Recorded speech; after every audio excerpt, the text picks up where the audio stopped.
News top 9ಗೆ ಸ್ವಾಗತ. ನಾನು ಸೌಮ್ಯ ಹೆಗಡೆ. ಹಸಿರು ಕ್ರಾಂತಿಯಿಂದ ದೇಶದ ಸಂಪರ್ಕ ಕೊಂಡಿಯೇ ಸ್ತಬ್ಧವಾಯಿತಾ? ಕಾಯ್ದೆ ವಿರುದ್ಧ ದೇಶಾದ್ಯಂತ ಹಳಿ ಮೇಲೆ ರೈತಾಗ್ನಿ ಸಿಡಿದಿದ್ದು ಹೇಗೆ? ಮೆಡಿಕಲ್ ಕುಳಗಳ ಮೇಲೆ ಐಟಿ ಬೇಟೆ ಮುಂದುವರೆದಿದ್ದು ಹೇಗೆ? ಉಪಾಹಾರದ ನೆಪದಲ್ಲಿ ವಾಲ್ಮೀಕಿ ನಾಯಕರ ಜೊತೆ ಸಿಎಂ ಚರ್ಚಿಸಿದ್ದೇನು? ಇದೆಲ್ಲವನ್ನ ನೋಡೋಣ. ಕೇಂದ್ರದ ಕೃಷಿ ತಿದ್ದುಪಡಿ ಕಾಯ್ದೆಯ ವಿರುದ್ಧ ದೇಶಾದ್ಯಂತ ಹೋರಾಟ ಹೇಗಿತ್ತು? ಯಶವಂತಪುರದಲ್ಲಿ ಪೊಲೀಸರ ಜೊತೆ ರೈತರು ವಾಗ್ವಾದ ನಡೆಸಿದ್ದು ಯಾಕೆ? ರೈತ ಗೀತೆ ಹಾಡಿ ಪ್ರತಿಭಟನೆ ನಡೆಸಿದ್ದು ಎಲ್ಲಿ? ಇದೆಲ್ಲವನ್ನ ನೋಡೋಣ ರೈಲ್ ರೋಕೋ ನ್ಯೂಸ್ ಟಾಪ್ 9ನಲ್ಲಿ. ಕೇಂದ್ರ ಕೃಷಿ ತಿದ್ದುಪಡಿ ಕಾಯ್ದೆ ವಿರುದ್ಧ ಮತ್ತೊಂದು ಹೋರಾಟ ನಡೀತಾ ಇದೆ. ದೆಹಲಿ ಮುತ್ತಿಗೆ, ರಸ್ತೆ ತಡೆ ಬಳಿಕ ಇದೀಗ ರೈಲ್ ರೋಕೋ ನಡೆಸಲಾಗ್ತಾ ಇದೆ. ದೇಶದಾದ್ಯಂತ ರೈತ ಸಂಘಟನೆಗಳು ರೈಲು ಸಂಚಾರ ತಡೆದಿವೆ. ಕರ್ನಾಟಕದಲ್ಲೂ ರೈತಪರ ಸಂಘಟನೆಗಳಿಂದ ರೈಲು ಸಂಚಾರ ತಡೆದಿದ್ದು ಸಂಜೆ 4 ಗಂಟೆವರೆಗೆ ದೇಶದಾದ್ಯಂತ ರೈಲು ಸಂಚಾರ ವ್ಯತ್ಯಯವಾಗುವ ಸಾಧ್ಯತೆ ಇದೆ. ದೇಶದ ಎಲ್ಲ ರಾಜ್ಯಗಳಲ್ಲೂ ರೈತರಿಂದ ರೈಲ್ ರೋಕೋ ಚಳವಳಿ ಕೈಗೊಂಡಿದ್ದು ರೈತರ ಹೋರಾಟ ತೀವ್ರಗೊಳಿಸುವ ಸಲುವಾಗಿ ರೈಲ್ ರೋಕೋ ನಡೆಸಲಾಗುತ್ತಿದೆ.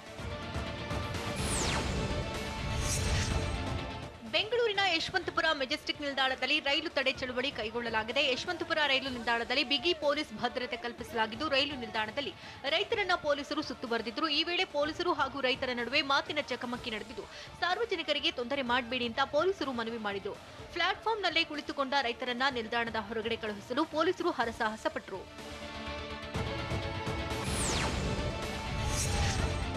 ಬೆಳಗಾವಿಯಲ್ಲಿ ರೈಲು ನಿಲ್ದಾಣಕ್ಕೆ ನುಗ್ಗಲು ರೈತರು ಯತ್ನಿಸಿದ್ರು. ರೈಲು ರೋಕೋ ಚಳುವಳಿಗೆ ಮುಂದಾದ ರೈತರನ್ನ ರೈಲು ನಿಲ್ದಾಣದ ಮುಂಭಾಗದಲ್ಲಿ ಪೊಲೀಸರು ರೈತರನ್ನ ತಡೆದರು. ಈ ವೇಳೆ ಪೊಲೀಸರು ಮತ್ತು ರೈತರ ನಡುವೆ ಮಾತಿನ ಚಕಮಕಿ ನಡೆದಿದ್ದು ರೈಲು ನಿಲ್ದಾಣದ ಒಳಗೆ ಬಿಡುವಂತೆ ರೈತರು ಪಟ್ಟು ಹಿಡಿದಿದ್ರು. ಕೇಂದ್ರ ಸರ್ಕಾರದ ವಿರುದ್ಧ ಧಿಕ್ಕಾರ ಕೂಗಿ ರೈತರು ಆಕ್ರೋಶ ವ್ಯಕ್ತಪಡಿಸಿದರು.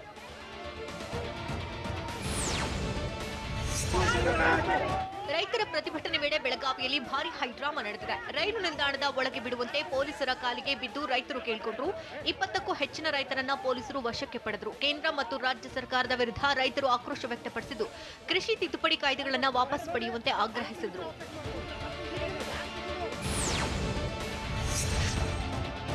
ವಿಜಯಪುರ ಕೇಂದ್ರ ರೈಲ್ವೆ ನಿಲ್ದಾಣದ ಎದುರು ರೈತರು ಕಾರ್ಮಿಕ ಸಂಘಟನೆಗಳ ನೇತೃತ್ವದಲ್ಲಿ ಪ್ರತಿಭಟನೆ ನಡೆಸಲಾಯಿತು. ಧರಣಿ ವೇಳೆ ಕೇಂದ್ರ ಸರ್ಕಾರದ ವಿರುದ್ಧ ಘೋಷಣೆ ಕೂಗಿ ಪ್ರತಿಭಟನಾಕಾರರು ಆಕ್ರೋಶ ವ್ಯಕ್ತಪಡಿಸಿದರು.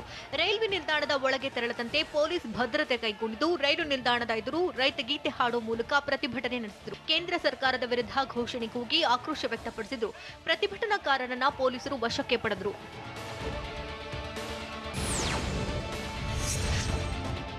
ದಾವಣಗೆರೆಯಲ್ಲಿಯೂ ರೈತ ಹೋರಾಟ ಜೋರಾಗಿತ್ತು. ರೈತ ಸಂಘಟನೆಗಳ ಸದಸ್ಯರು ರೈಲ್ ರೋಕೋ ನಡೆಸಿದ್ರು.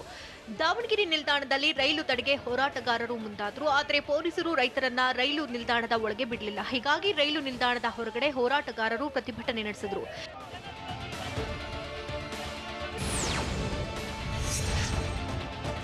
ಕೃಷಿ ಮಸೂದೆ ವಿರೋಧಿಸಿ ರಾಯಚೂರಿನಲ್ಲಿ ರೈಲ್ವೆ ನಿಲ್ದಾಣಕ್ಕೆ ನುಗ್ಗಲು ರೈತರು ಯತ್ನಿಸಿದರು. ಈ ವೇಳೆ ರೈತರು ಪೊಲೀಸರ ನಡುವೆ ರೈಲ್ವೆ ನಿಲ್ದಾಣದ ಮುಂದೆ ಭಾರೀ ವಾಗ್ವಾದ ನಡೆಯಿತು. ಬಳಿಕ ಬ್ಯಾರಿಕೇಡ್ ತಳ್ಳಿ ರೈಲ್ವೆ ನಿಲ್ದಾಣಕ್ಕೆ ರೈತರು ನುಗ್ಗಿದ್ರು. ರೈಲ್ವೆ ನಿಲ್ದಾಣಕ್ಕೆ ಓಡಿ ನುಗ್ಗಿದಂತಹ ರೈತರನ್ನ ಬೆನ್ನಟ್ಟಿ ಪೊಲೀಸರು ಹಿಡಿದರು.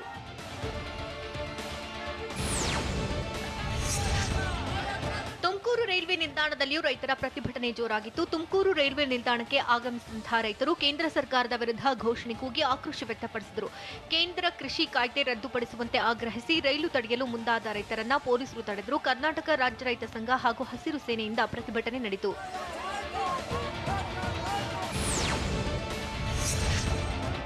ಕೃಷಿ ಕಾಯ್ದೆ ವಿರೋಧಿಸಿ ಹುಬ್ಬಳ್ಳಿಯಲ್ಲಿ ಕೆಲ ರೈತಪರ ಹಾಗೂ ಕನ್ನಡಪರ ಸಂಘಟನೆಗಳು ಪ್ರತಿಭಟನೆ ನಡೆಸಿವೆ. ಕೇವಲ ರೈಲು ನಿಲ್ದಾಣದ ಹೊರಗಡೆ ಅನುಮತಿ ನೀಡಿರುವ ಪೊಲೀಸರು ಪ್ಲಾಟ್ಫಾರ್ಮ್ ಮೇಲೆ ಹೋಗದಂತೆ ಸೂಚನೆ ಕೊಟ್ಟಿದ್ದಾರೆ. ಹೀಗಾಗಿ ರೈಲು ನಿಲ್ದಾಣದ ಮುಂದೆಯೇ ರೈತ ಸಂಘಟನೆ, ಕನ್ನಡಪರ ಸಂಘಟನೆಯ ಸದಸ್ಯರು ಪ್ರತಿಭಟನೆ ನಡೆಸಿದರು. ಹೋರಾಟಕ್ಕೆ ಕೆಲ ಕಾರ್ಮಿಕ ಸಂಘಟನೆಗಳು ಸಾಥ್ ಕೊಟ್ಟಿದ್ದು ಕೇಂದ್ರ ಸರ್ಕಾರದ ವಿರುದ್ಧ ಧಿಕ್ಕಾರ ಕೂಗಿ ಆಕ್ರೋಶ ವ್ಯಕ್ತಪಡಿಸಿದರು. ಕುರುಬೂರು ಶಾಂತಕುಮಾರ್ ಹಾಗೂ ಪೊಲೀಸರ ನಡುವೆ ಮಾತಿನ ಚಕಮಕಿ ನಡೆದಿದ್ದು ಯಾಕೆ? ಪೊಲೀಸರಿಗೆ ಪ್ರತಿಭಟನಾಕಾರರು ಸವಾಲ್ ಹಾಕಿದ್ದು ಎಲ್ಲಿ? ರೈಲು ಹಳಿ ಮೇಲೆ ಟ್ರ್ಯಾಕ್ಟರ್ ನಿಲ್ಲಿಸಿ ಪ್ರತಿಭಟನೆ ಮಾಡಿದ್ದು ಎಲ್ಲಿ? ನೋಡೋಣ ರೈತ ಕಿಚ್ಚು ನ್ಯೂಸ್ ಟಾಪ್ 9ನಲ್ಲಿ.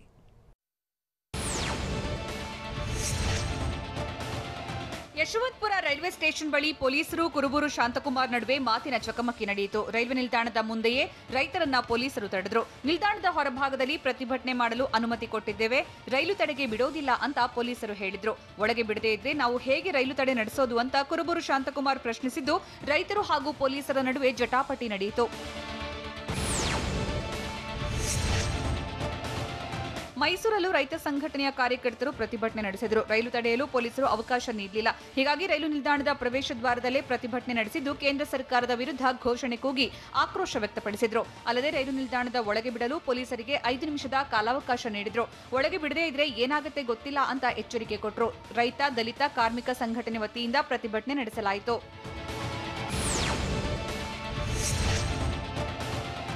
ರೈಲು ರೋಕೋ ಚಳವಳಿ ಹಿನ್ನೆಲೆಯಲ್ಲಿ ರೈಲ್ವೆ ನಿಲ್ದಾಣದ ಒಳಗಡೆ ಹೋಗದಂತೆ ಧಾರವಾಡದಲ್ಲಿ ಪ್ರತಿಭಟನಾಕಾರರಿಗೆ ತಡೆಯೊಡ್ಡಲಾಗಿದೆ. ರೈಲ್ವೆ ಪೊಲೀಸರು ರೈತರನ್ನ ತಡೆದಿದ್ದು ರೈಲ್ವೆ ನಿಲ್ದಾಣದ ಒಳಗಡೆ ಪ್ರತಿಭಟನೆಗೆ ಅವಕಾಶ ನಿರಾಕರಿಸಿದ್ರು. ಹೀಗಾಗಿ ನಿಲ್ದಾಣದ ಒಳಗಡೆ ಬಿಡುವಂತೆ ಪ್ರತಿಭಟನಾಕಾರರು ಆಗ್ರಹಿಸಿದ್ದು ಪ್ರತಿಭಟನೆ ಮಾಡಿಯೇ ತೀರೋದಾಗಿ ವಿವಿಧ ಸಂಘಟನೆಗಳ ಕಾರ್ಯಕರ್ತರು ಸವಾಲು ಹಾಕಿದ್ದಾರೆ. ಕೃಷಿ ತಿದ್ದುಪಡಿ ಕಾಯ್ದೆ ವಿರೋಧಿಸಿ ಕೊಪ್ಪಳ ರೈಲು ನಿಲ್ದಾಣದ ಮುಂಭಾಗ ಪ್ರತಿಭಟನೆ ನಡೆಸಲಾಯಿತು. ರಾಜ್ಯ ರೈತ ಸಂಘ, ಸಿಪಿಐಎಂ ಕಾರ್ಯಕರ್ತರು ಪ್ರತಿಭಟನೆ ಕೈಗೊಂಡಿದ್ರು. ಪ್ರಧಾನಿ ನರೇಂದ್ರ ಮೋದಿ ವಿರುದ್ಧ ಧಿಕ್ಕಾರ ಕೂಗಿ ಆಕ್ರೋಶ ವ್ಯಕ್ತಪಡಿಸಿದರು. ರೈಲು ರೋಕೋ ಪ್ರತಿಭಟನೆ ಹಿನ್ನೆಲೆಯಲ್ಲಿ ರೈಲು ನಿಲ್ದಾಣ ಮುಂಭಾಗದಲ್ಲಿ ಬಿಗಿ ಪೊಲೀಸ್ ಬಂದೋಬಸ್ತ್ ಕೈಗೊಳ್ಳಲಾಗಿದೆ.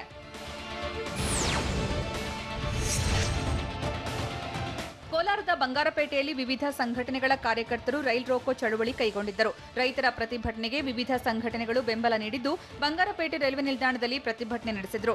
ಕೇಂದ್ರ ಸರ್ಕಾರದ ವಿರುದ್ಧ ಘೋಷಣೆ ಕೂಗಿದ ಪ್ರತಿಭಟನಾಕಾರರು ಆಕ್ರೋಶ ವ್ಯಕ್ತಪಡಿಸಿದರು. ರೈಲ್ವೆ ಸಂಚಾರದಲ್ಲಿ ವ್ಯತ್ಯಯವಾಗದಂತೆ ಬಂಗಾರಪೇಟೆ ರೈಲ್ವೆ ನಿಲ್ದಾಣದಲ್ಲಿ ಬಿಗಿ ಪೊಲೀಸ್ ಬಂದೋಬಸ್ತ್ ಕೈಗೊಳ್ಳಲಾಗಿದೆ.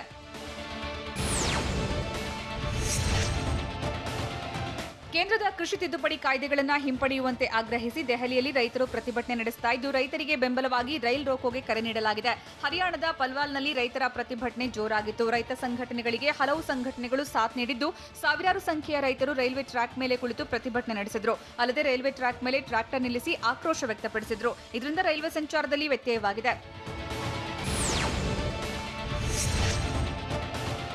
ಕೃಷಿ ಕಾಯ್ದೆಗಳನ್ನು ವಿರೋಧಿಸಿ ಪಂಜಾಬ್ನಲ್ಲಿ ಮೊದಲಿನಿಂದಲೂ ಪ್ರತಿಭಟನೆ ನಡೆಸಲಾಗ್ತಾ ಇದೆ. ಹೀಗಾಗಿ ಇಂದು ಕರೆ ನೀಡಿರುವ ರೈಲ್ ರೋಕೋಗೂ ಪಂಜಾಬ್ನಲ್ಲಿ ಉತ್ತಮ ಬೆಂಬಲ ವ್ಯಕ್ತವಾಗಿದೆ. ಪಂಜಾಬ್ನ ಫತೇಗರ್ ಸಾಹಿಬ್ನಲ್ಲಿ ರೈತರು ರೈಲು ಸಂಚಾರ ತಡೆದು ಪ್ರತಿಭಟನೆ ನಡೆಸಿದರು. ನೂರಾರು ಸಂಖ್ಯೆಯಲ್ಲಿ ರೈತರು ಹೋರಾಟದಲ್ಲಿ ಭಾಗಿಯಾಗಿದ್ದರು.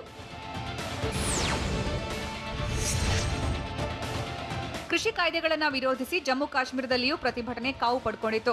ರೈತ ಸಂಘಟನೆಗಳ ಸದಸ್ಯರು ಕಾಯ್ದೆಗಳನ್ನು ಹಿಂಪಡೆಯುವಂತೆ ಆಗ್ರಹಿಸಿ ಪ್ರತಿಭಟನೆ ನಡೆಸಿದ್ರು. ಯುನೈಟೆಡ್ ಕಿಸಾನ್ ಫ್ರಂಟ್ ಸಂಘಟನೆ ನೇತೃತ್ವದಲ್ಲಿ ಕಿಸಾನ್ ಏಕ್ತಾ ಜಿಂದಾಬಾದ್, ನೋ ಫಾರ್ಮರ್ ನೋ ಫುಡ್ ಅಂತ ಪೋಸ್ಟರ್ ಅನ್ನ ಹಿಡಿದು ರೈತರು ಧರಣಿ ನಡೆಸಿದ್ರು. ತ್ರಿವರ್ಣ ಧ್ವಜ ಹಿಡಿದು ರೈಲ್ವೆ ಟ್ರ್ಯಾಕ್ ಮೇಲೆ ಕುಳಿತು ಪ್ರತಿಭಟನೆ ನಡೆಸಿದ್ದು ಮಹಿಳೆಯರು ಭಾಗಿಯಾಗಿದ್ದರು.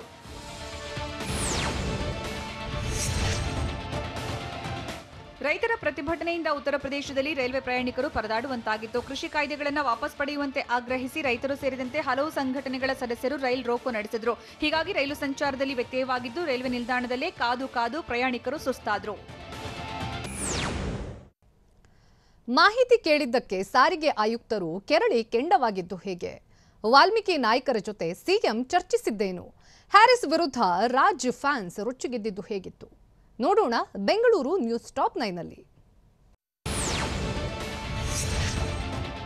ಶಾಂತಿನಗರ ಆರ್ಟಿಒ ಕಚೇರಿಯಲ್ಲಿ ಐಪಿಎಸ್ ಅಧಿಕಾರಿ ಶಿವಕುಮಾರ್ ದಾದಾಗಿರಿ ಮಾಡಿದ್ದಾರೆ. ಉನ್ನತ ಹುದ್ದೆಯಲ್ಲಿದ್ದುಕೊಂಡು ಸಂಯಮ ಸೌಜನ್ಯವಿಲ್ಲದೆ ವರ್ತಿಸಿದ್ದಾರೆ. ಬೆಂಗಳೂರಿನಲ್ಲಿ ಬೈಕ್ ಟ್ಯಾಕ್ಸಿಗಳು ಅನಧಿಕೃತವಾಗಿ ಓಡಾಡ್ತಿವೆ, ಅದಕ್ಕೆ ಪರ್ಮಿಟ್ ಕೊಟ್ಟಿದ್ದೀರಾ ಅಂತ ಟಿವಿ9 ಪ್ರತಿನಿಧಿ ಪ್ರಶ್ನಿಸಿದ್ರೆ ಕಾಟಾಚಾರದ ಉತ್ತರ ಕೊಟ್ಟಿದ್ದಾರೆ. ಸತ್ಯಾಂಶ ಬಯಲಿಗಿಳಿಯಲು ಹೋಗಿದ್ದಕ್ಕೆ ಧಮಕಿ ಹಾಕಿದ್ದು ಟಿವಿ9 ಕ್ಯಾಮೆರಾ ಕಿತ್ತೆಸೆಯಲು ಯತ್ನಿಸಿದ್ದಾರೆ.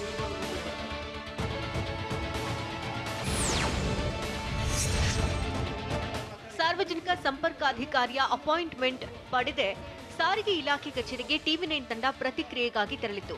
ಆದರೆ ಬೀದಿ ರೌಡಿಯಂತೆ ಎಗರೆಗರಿ ಬಿದ್ದಂತಹ ರಾಜ್ಯದ ಸಾರಿಗೆ ಮತ್ತು ರಸ್ತೆ ಸುರಕ್ಷತಾ ಇಲಾಖೆಯ ಆಯುಕ್ತ ಐಪಿಎಸ್ ಅಧಿಕಾರಿ ಶಿವಕುಮಾರ್ ಉನ್ನತ ಹುದ್ದೆಯಲ್ಲಿ ಕುಳಿತು ಪುಡಿ ರೌಡಿಯಂತೆ ಮಾತನಾಡಿದ್ದಾರೆ. ಸಾರಿಗೆ ಆಯುಕ್ತರ ಕಚೇರಿಯಲ್ಲೇ ಹಲ್ಲೆ ಮಾಡಲು ಯತ್ನಿಸಿದ್ದಾರೆ.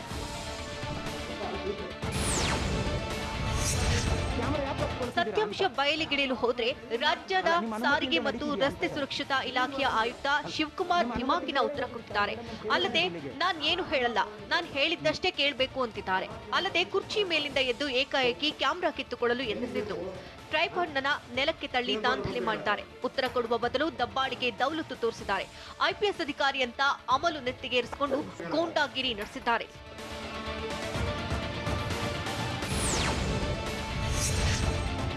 ಮುಖ್ಯಮಂತ್ರಿ ಮುಖ್ಯಮಂತ್ರಿ ಬಿಎಸ್ವೈ ವಾಲ್ಮೀಕಿ ಸಮುದಾಯದ ಶಾಸಕರು ಸಚಿವರ ಜೊತೆ ಉಪಹಾರ ಕೂಟ ಆಯೋಜಿಸಿದ್ರು.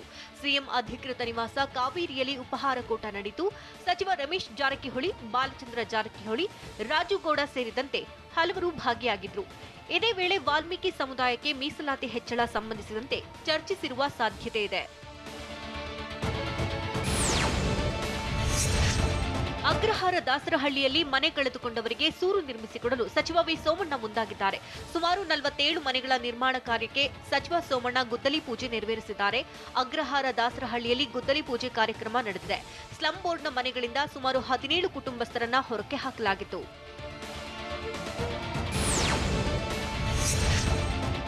ಡಾಕ್ಟರ್ ರಾಜ್ಕುಮಾರ್ಗೆ ಶಾಸಕ ಹ್ಯಾರಿಸ್ ಅಪಮಾನ ಹಿನ್ನೆಲೆಯಲ್ಲಿ ರಾಜ್ಕುಮಾರ್ ಅಭಿಮಾನಿಗಳು ರೊಚ್ಚಿಗೆದ್ದಿದ್ದಾರೆ. ಶಾಸಕ ಹ್ಯಾರಿಸ್ ಮನೆ ಎದುರು ಅಭಿಮಾನಿಗಳು ಹೋರಾಟ ನಡೆಸಿದ್ದಾರೆ. ಶಾಸಕ ಹ್ಯಾರಿಸ್ ಫೇಸ್ಬುಕ್ನಲ್ಲಿ ಕ್ಷಮೆ ಕೇಳಿದ್ದು ಬೇಕಿಲ್ಲ, ಅಭಿಮಾನಿಗಳ ಎದುರಲ್ಲೇ ಕ್ಷಮೆ ಕೇಳಬೇಕು ಅಂತ ಆಗ್ರಹಿಸಿದ್ದಾರೆ. ಹೀಗಾಗಿ ಎಂಜಿ ರಸ್ತೆ ಮೂಲಕ ಶಾಸಕ ಹ್ಯಾರಿಸ್ ಮನೆ ಕಡೆಗೆ ಎಂಟ್ರಿ ಕೊಟ್ಟಂತ ಅಭಿಮಾನಿಗಳು ಶಾಸಕ ಹ್ಯಾರಿಸ್ ಮನೆ ಬಳಿ ಬೃಹತ್ ಪ್ರತಿಭಟನೆ ನಡೆಸಿದರು.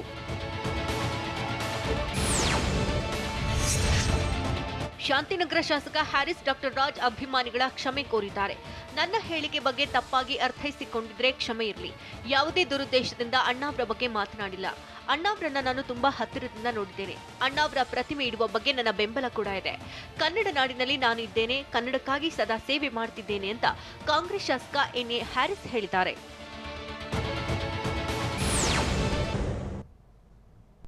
ರಾಜ್ಯದ ಮತ್ತೊಂದು ಜೈಲಿನ ಕರ್ಮಕಾಂಡ ಬಟಾಬೈಲಾಗಿದ್ದು ಹೇಗೆ? ಒಂಟಿತನಕ್ಕೆ ಬೇಸತ್ತು ಗೃಹಿಣಿ ಮಾಡಿದ್ದೇನು? ಮರಳು ಲಾರಿ ಮೇಲೆ ಗ್ರಾಮಸ್ಥರೇ ದಾಳಿ ಮಾಡಿದ್ದು ಹೇಗೆ? ನೋಡೋಣ ಉತ್ತರ ಕರ್ನಾಟಕ ನ್ಯೂಸ್ ಟಾಪ್ 9ನಲ್ಲಿ.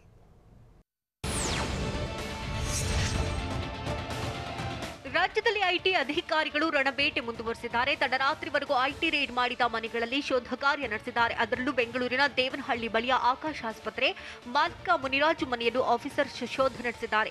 ಅಲ್ಲದೆ ಸಪ್ತಗಿರಿ ಮೆಡಿಕಲ್ ಕಾಲೇಜು ಮತ್ತು ಮಾಲೀಕ ದಯಾನಂದ ನಿವಾಸದಲ್ಲೂ ಐಟಿ ತಂಡ ದಾಖಲೆಗಳಿಗೆ ತಲಾಶ್ ನಡೆಸಿದೆ. ಕಳೆದ 2 ತಿಂಗಳಿನಿಂದ ಸಂಗ್ರಹಿಸಿದ ಮಾಹಿತಿ ಆಧಾರದಲ್ಲಿ ಅಧಿಕಾರಿಗಳು ಶೋಧ ಕೈಗೊಂಡಿದ್ದು, ಪರಿಶೀಲನೆ ವೇಳೆ ಕೆಲ ಮಹತ್ವದ ದಾಖಲೆಗಳನ್ನು ವಶಕ್ಕೆ ಪಡೆದಿದ್ದಾರೆ ಎನ್ನಲಾಗಿದೆ.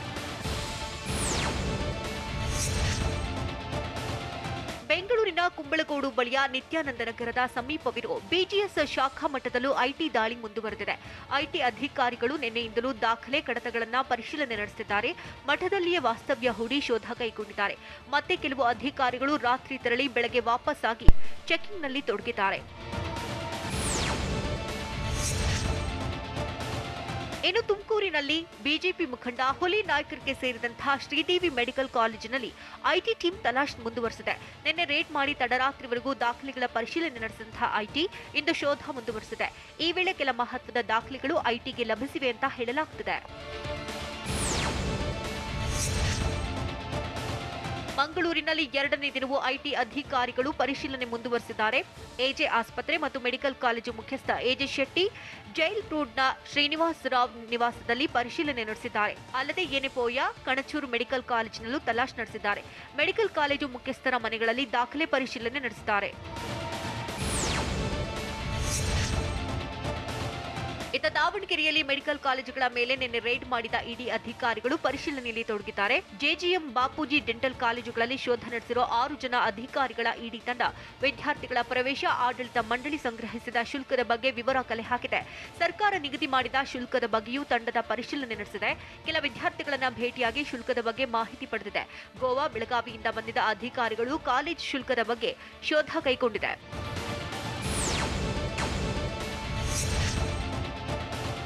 ರಾಮನಗರದ ಅರ್ಚಕರ ಹಳ್ಳಿಯಲ್ಲಿ ಮದ್ಯ ಸೇವಿಸಿ ಪತಿ ನಿತ್ಯ ಗಲಾಟೆ ಮಾಡ್ತಿದ್ದಕ್ಕೆ ಪತ್ನಿಯನ್ನ ಬಾಡಿಗೆ ಮನೆ ಮಾಲಕಿ ಹೊರಹಾಕಿದ್ದಾಳೆ. ಜಿಜಿ ಜಾನ್ ಎಂಬಾಕೆ ಕುಡಿದು ನಿತ್ಯ ಗಲಾಟೆ ಮಾಡ್ತಿದ್ದ ಪತಿ ಮಹಮ್ಮದ್ ವಿರುದ್ಧ ಕಳೆದ 2 ದಿನಗಳ ಹಿಂದೆ ಠಾಣೆಗೆ ದೂರು ಕೊಟ್ಟಿದ್ಲು.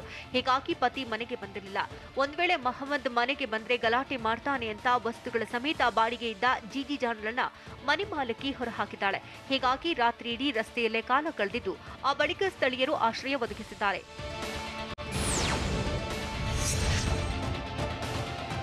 ಮೈಸೂರು ಜಿಲ್ಲೆಯ ಪಿರಿಯಾಪಟ್ಟಣ ತಾಲೂಕಿನ ಕಾಳೆತಿಮ್ಮನಹಳ್ಳಿಯಲ್ಲಿ ಕಾಡಾನೆ ದಾಳಿಗೆ ಅಪಾರ ಬೆಳೆ ನಾಶವಾಗಿದೆ. ಗ್ರಾಮದ ರೈತ ಮಹಿಳೆ ಸೀತಮ್ಮ ಅನ್ನೋರ ಜಮೀನಿಗೆ ಕಾಡಾನೆಗಳು ನುಗ್ಗಿದ್ದು 3 ಎಕರೆಯಲ್ಲಿದ್ದ ಬಾಳೆ, 2 ಎಕರೆಯಲ್ಲಿದ್ದ ಗೆಣಸು ಬೆಳೆಯನ್ನ ಹಾಳು ಮಾಡಿದೆ. ಅಲ್ಲದೆ ತೆಂಗಿನ ಸಸಿ, ಅಡಕೆ ಮರಗಳನ್ನ ಉರುಳಿಸಿ ಕಾಡಾನೆಗಳು ಕಾಲ್ಕಿತ್ತಿವೆ. ಇದರಿಂದ ರೈತ ಮಹಿಳೆ ಕಂಗಾಲಾಗಿದ್ದು ಪರಿಹಾರಕ್ಕೆ ಆಗ್ರಹಿಸಿದ್ದಾಳೆ. ಇಷ್ಟೊತ್ತು ದಕ್ಷಿಣ ಕರ್ನಾಟಕದಲ್ಲಿ ಏನೆಲ್ಲ ನಡೀತು ಅನ್ನೋದನ್ನ ನೋಡಿದ್ವಿ. ಹಾಗೆ ರಾಜ್ಯದ ಮತ್ತೊಂದು ಜೈಲಿನ ಕರ್ಮಕಾಂಡ ಬಟಾ ಬಯಲಾಗಿದ್ದು ಹೇಗೆ? ಒಂಟಿತನಕ್ಕೆ ಬೇಸತ್ತು ಗೃಹಿಣಿ ಮಾಡಿದ್ದೇನು? ಮರಳು ಲಾರಿ ಮೇಲೆ ಗ್ರಾಮಸ್ಥರೇ ದಾಳಿ ಮಾಡಿದ್ದು ಹೇಗೆ? ನೋಡೋಣ ಉತ್ತರ ಕರ್ನಾಟಕ ನ್ಯೂಸ್ ಟಾಪ್ 9ನಲ್ಲಿ. ಹಿಂಡಲಗ ಜೈಲಿನಲ್ಲಿರೋ ಧಾರವಾಡದ ರೌಡಿ ಶೀಟರ್ ಒಬ್ಬ ತನಗೆ ಬೇಲ್ ಕೊಡಿಸಲು ಹಣ ಸಿದ್ಧಗೊಳಿಸುವಂತೆ ಯುವ ಉದ್ಯಮಿಯೊಬ್ಬರಿಗೆ ಧಮಕಿ ಹಾಕಿದ್ದಾನೆ.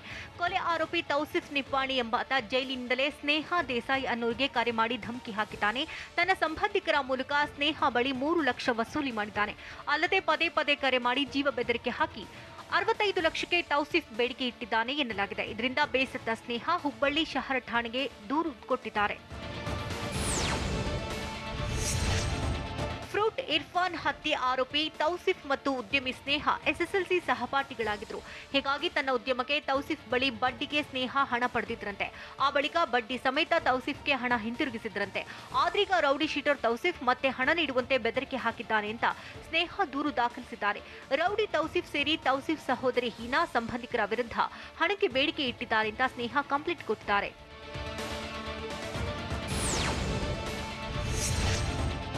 ಸೇವಾ ಹಿರಿತನದ ಪುರುಷ ಎಎಸ್ಐಗಳಿಗೆ ಬಡ್ತಿ ನೀಡದಕ್ಕೆ ಡಿಜಿ, ಐಜಿ, ಎಸ್ಪಿಗೆ ಕೆಎಟಿ ನೋಟಿಸ್ ಜಾರಿಗೊಳಿಸಿದೆ. ಕೆಎಟಿ ಸರ್ಕಾರ ಸೂಚಿಸಿದ್ರೂ ಗೃಹ ಇಲಾಖೆ ಬಡ್ತಿ ನೀಡಿರಲಿಲ್ಲ. ಹೀಗಾಗಿ ಕಲಬುರಗಿ ಕೆಎಟಿ ಪೀಠದಲ್ಲಿ ನ್ಯಾಯಾಂಗ ನಿಂದನೆ ಕೇಸ್ ದಾಖಲಾಗಿತ್ತು. ಹೀಗಾಗಿ ತಮಗಿಂತ ಕಿರಿಯರಿಗೆ ಬಡ್ತಿ ನೀಡಿದ್ರಿಂದ ಕೆಎಟಿಗೆ ಎಎಸ್ಐಗಳು ಮೊರೆ ಹೋಗಿದ್ರು. ಹೀಗಾಗಿ ಡಿಜಿ ಮತ್ತು ಐಜಿಪಿ ಪ್ರವೀಣ್ ಸೂದ್, ಈಶಾನ್ಯ ವಲಯ ಐಜಿಪಿ ಮನೀಶ್ ಖರ್ಬಿಕರ್, ಎಸ್ಪಿ ಸಿಮಿ ಮರಿಯಂ ಜಾರ್ಜ್ಗೆ ಕೆಎಟಿ ನೋಟಿಸ್ ಕೊಟ್ಟಿದೆ. ಬೆಳಗಾವಿಯ ಟಿಳಕವಾಡಿ ಸಮೀಪವಿರೋ ರಾಣಾ ಪ್ರತಾಪ್ ರಾವ್ ರಸ್ತೆಯಲ್ಲಿರೋ ಮನೆಯೊಂದನ್ನ ದರೋಡೆಕೋರರು ದೋಚಿದ್ದಾರೆ. 7 ಜನರ ಗ್ಯಾಂಗ್ ಅಭಿಜಿತ್ ಅನ್ನೂರ ಮನೆಗೆ ನುಗ್ಗಿ ಚಾಕು ತೋರಿಸಿ 3 ಲಕ್ಷಕ್ಕೂ ಅಧಿಕ ಮೌಲ್ಯದ ವಸ್ತುಗಳನ್ನು ಕದ್ದೊಯ್ದಿದ್ದಾರೆ. ಸ್ಥಳಕ್ಕೆ ಸಿಪಿಐ ದಯಾನಂದ ಶೇಷ್ವಂಸಿ ಭೇಟಿ ನೀಡಿ ಪರಿಶೀಲನೆ ನಡೆಸಿದ್ದಾರೆ. ಈ ಬಗ್ಗೆ ಬೆಳಗಾವಿ ಉದ್ಯಮ ಭಾಗ ಠಾಣೆಯಲ್ಲಿ ಕೇಸ್ ದಾಖಲಾಗಿದೆ.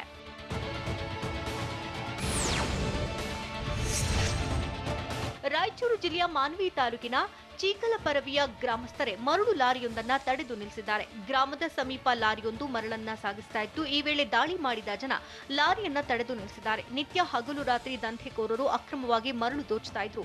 ಪೊಲೀಸರು ಯಾವುದೇ ರೀತಿ ಕ್ರಮ ಕೈಗೊಳ್ಳುತ್ತಿಲ್ಲ ಅಂತ ಗ್ರಾಮಸ್ಥರು ಆಕ್ರೋಶ ಹೊರಹಾಕಿದ್ದಾರೆ.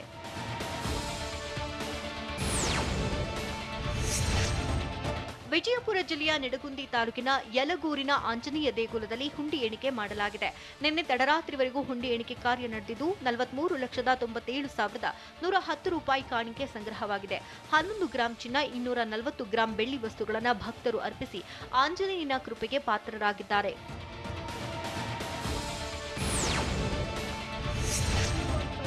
ಮದ್ಯಮಾರಾಟ ನಿಷೇಧ ಆಂದೋಲನ ಸಮಿತಿ ಸದಸ್ಯರು ಹಮ್ಮಿಕೊಂಡಿರೋ ಹೋರಾಟ 7ನೇ ದಿನಕ್ಕೆ ಕಾಲಿಟ್ಟಿದೆ.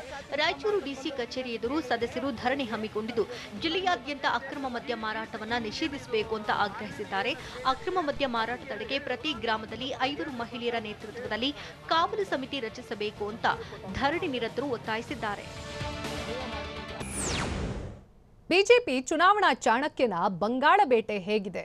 ಸಚಿವ ಹಾಗೂ ಬೆಂಬಲಿಗರ ಮೇಲೆ ಬಾಂಬ್ ದಾಳಿ ಮಾಡಿದ್ದು ಎಲ್ಲಿ? ಉತ್ತರ ಪ್ರದೇಶದ ಉನ್ನಾವೋದಲ್ಲಿ ಮತ್ತೆ ಸಾಮೂಹಿಕ ಅತ್ಯಾಚಾರ ನಡೀತಾ? ನೋಡೋಣ ನ್ಯಾಷನಲ್ ನ್ಯೂಸ್ ಟಾಪ್ 9ನಲ್ಲಿ. ಪಶ್ಚಿಮ ಬಂಗಾಳ ವಿಧಾನಸಭಾ ಚುನಾವಣೆ ಮೇಲೆ ಕಣ್ಣಿಟ್ಟಿರೋ ಕೇಂದ್ರ ಗೃಹ ಸಚಿವ ಅಮಿತ್ ಶಾ ಮತ್ತೊಮ್ಮೆ ಪಶ್ಚಿಮ ಬಂಗಾಳ ಪ್ರವಾಸ ಕೈಗೊಂಡಿದ್ದಾರೆ. 2 ದಿನಗಳ ಪ್ರವಾಸ ಕೈಗೊಂಡಿರೋ ಅಮಿತ್ ಶಾ ಕೋಲ್ಕತಾದ ರಾಜ್ ಬೆಹಾರಿ ಅವೆನ್ಯೂದಲ್ಲಿರೋ ಭಾರತ್ ಸೇವಾಶ್ರಮ ಸಂಘಕ್ಕೆ ಭೇಟಿ ಕೊಟ್ಟರು. ಇದೇ ವೇಳೆ ವಿಶೇಷ ಪೂಜೆ ಸಲ್ಲಿಸಿದರು. ದಕ್ಷಿಣ 24 ಪರಗಣ ಜಿಲ್ಲೆಯಲ್ಲಿ 5ನೇ ಹಾಗೂ ಅಂತಿಮ ಪರಿವರ್ತನ್ ರ್ಯಾಲಿಗೆ ಚಾಲನೆ ನೀಡಲಿರೋ ಅಮಿತ್ ಶಾ ಹಲವು ಕಾರ್ಯಕ್ರಮಗಳಲ್ಲಿ ಭಾಗಿಯಾಗಲಿದ್ದಾರೆ.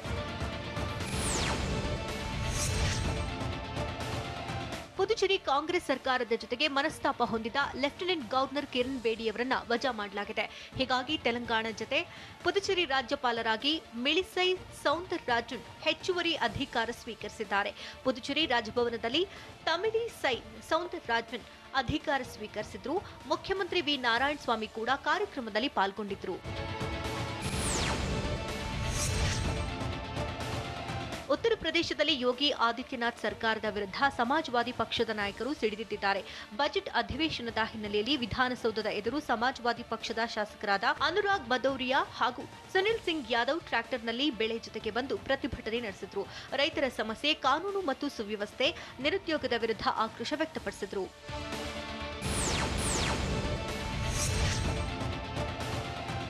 ಕಿಟ್ ಪ್ರಕರಣಕ್ಕೆ ಸಂಬಂಧಿಸಿದಂತೆ ದೆಹಲಿ ಪೊಲೀಸರಿಗೆ ನಿರ್ದೇಶನ ನೀಡುವಂತೆ ದೆಹಲಿ ಹೈಕೋರ್ಟ್ಗೆ ದಿಶಾ ರವಿ ಮನವಿ ಸಲ್ಲಿಸಿದ್ದಾರೆ. ಮಾಧ್ಯಮಗಳು ಸೇರಿದಂತೆ ಯಾವುದೇ ಮೂರನೇ ವ್ಯಕ್ತಿಗೆ ಖಾಸಗಿ ಚಾಟ್ಗಳು ಹಾಗೂ ಮಾತುಕತೆ ಬಗ್ಗೆ ಮಾಹಿತಿ ಸೋರಿಕೆ ಮಾಡದಂತೆ ದೆಹಲಿ ಪೊಲೀಸರಿಗೆ ನಿರ್ದೇಶನ ನೀಡುವಂತೆ ಹೈಕೋರ್ಟ್ಗೆ ಅರ್ಜಿ ಸಲ್ಲಿಸಿದ್ದಾರೆ. ಮುಂಬೈನಲ್ಲಿ ಉದ್ಯಮಿ ಮನೆಯಿಂದ 20 ಲಕ್ಷ ಕದ್ದು ಪರಾರಿಯಾಗಿದ್ದ ಕಳ್ಳನನ್ನ ಹಣದ ಸಮೇತ ಬಂಧಿಸಲಾಗಿದೆ. ಫೆಬ್ರವರಿ 8ರಂದು ಅಂಧೇರಿ ಪೊಲೀಸ್ ಠಾಣಾ ವ್ಯಾಪ್ತಿಯಲ್ಲಿ ಕಳ್ಳತನ ಮಾಡಿದ್ದ ಆರೋಪಿ ಹರಿಯಾಣದಲ್ಲಿ ತಲೆಮರೆಸಿಕೊಂಡಿದ್ದ. ಉದ್ಯಮಿ ಮನೆಯಲ್ಲಿ ಸ್ವಚ್ಛತಾ ಕೆಲಸ ಮಾಡ್ತಾ ಇದ್ದ ವ್ಯಕ್ತಿಯೇ ಹಣ ಕದ್ದು ಎಸ್ಕೇಪ್ ಆಗಿದ್ದ. ಪ್ರಕರಣ ದಾಖಲಿಸಿಕೊಂಡಿದ್ದಂತಹ ಪೊಲೀಸರು ಹರಿಯಾಣದಲ್ಲಿ 19,05,000 ಹಣದ ಜೊತೆಗೆ ಆರೋಪಿಯನ್ನ ಬಂಧಿಸಿದ್ದಾರೆ.